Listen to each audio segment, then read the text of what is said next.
Brent Simonds couldn't be with us today, and I wanted to tell you a little bit about who he is and why he was important to us as a community leader. So, Brent Simonds founded Cycling for All in 2013, and it's a group that really aims to work together to make cycling accessible to everyone. Brent's a community activist fighting to provide regularly scheduled and diverse opportunities for people with disabilities in this city, and so I'm going to read his question because he's not here to read it to us. So here is Brent's question. How can Columbus prioritize mobility issues for pedestrians, individuals with disabilities, and transit riders during times when moderate to heavy snows restrict or prohibit access to many areas of the city, and thus jobs, services, shopping, and school that would otherwise be accessible with clear streets, sidewalks, and ramps? And so you can tell that the group started this work in January when things were a little less desirable weather-wise in the city.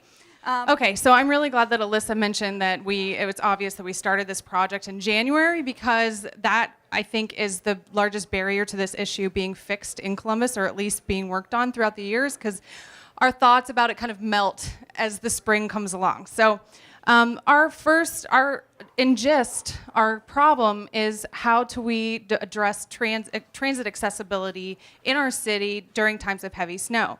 And when we started looking into this, we found that it's really a complicated issue. It seems sort of simple, and a lot of the things that we were noticing is we have the city of Columbus is in charge of clearing the streets of snow, and CODA is clearing the bus stops that have shelters, and then we have property owners or business owners or lessors in charge of clearing the sidewalks. And sometimes everyone is doing their job. They're clearing all these spaces, and then you've got this interim space in between that has piles of snow, which still leaves the curb cuts inaccessible to wheelchairs or differently abled individuals.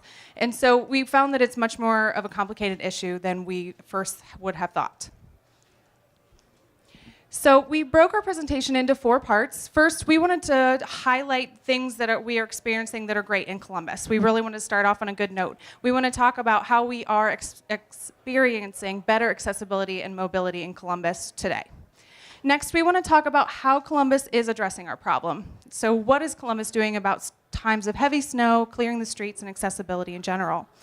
Next, we wanted to look at some other cities and see what they're doing. We highlighted a few other cities to see how they're looking at this issue. And then we're going to move on to offer some recommendations about the snow. So thanks. So we wanted to look at what a number of different cities around the country were doing for this problem. And some cities run what they call adopt-a-stop or adopt-a-shelter programs. And they're not specifically designed for snow removal. They're more designed for graffiti, trash, things like that. But those solutions can potentially apply to this problem of removing snow.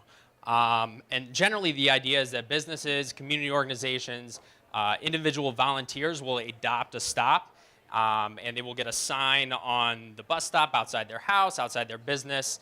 And in return for getting that sign, recognizing them for their work, they are responsible for clearing the trash, notifying the city if there's graffiti, and this could definitely apply if there was snow as well. And some cities do that. Some cities don't have that problem. So the Federal Transit Administration synthesized a number of, or compiled a list of a number of cities doing this.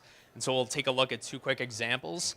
The city of Denver is an example of a city that allocates a lot of resources. As of 2013, the Denver Transit Agency employed a full-time Adopt-a-Stop program coordinator, and they were in charge of recruiting volunteers and making sure that the program ran smoothly. And as you can see, about 1,000 RTD stops, and that's light rail and bus, are covered under this program. In California, in Anatot, California, this municipality had an adopt-a-shelter program, and they stopped it in 2003. They deemed that it was too expensive. A lot of the signs were getting removed and being covered with graffiti. So they replaced the adopt-a-stop program with this driver quarterly incentive program. So the drivers are out on their route. They notice that there's trash or graffiti at the bus stop, and if they report it, they are entered into a drawing for $75. Right, and to continue on to those recommendations, first we want to start off with immediate recommendations. So we have 311, so we have to use it. Anytime you see any snow piled up, any crosswalks that are blocked, use it. It's already there. We can call in, and something simple. Second thing is policy enforcement. We briefly mentioned policy. So another possibility for policy enforcement, right now there's the $100 fine, but we could reduce that to, say, a $15 or $20 fine. So it's more of a slap on the wrist. It reminds them, hey, this needs done. We need to keep up on it, and then after so many times, get up to that higher amount. The third thing is the adopt a stop that was mentioned as well.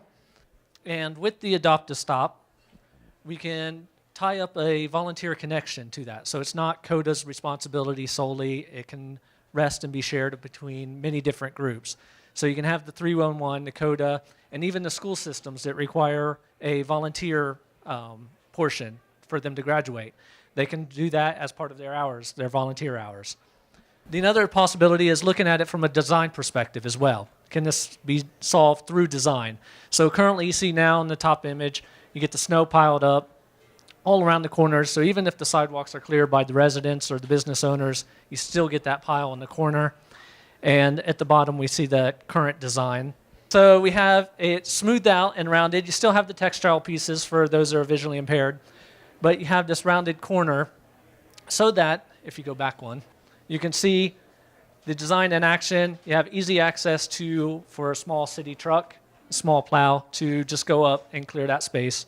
And the little bits that are left over can be cleared off by the owners and the residents. So that's just a few opinions, and like I said, we just want to get the discussion people talking about it, because yeah, as summer comes, people seem to forget about it quickly. So.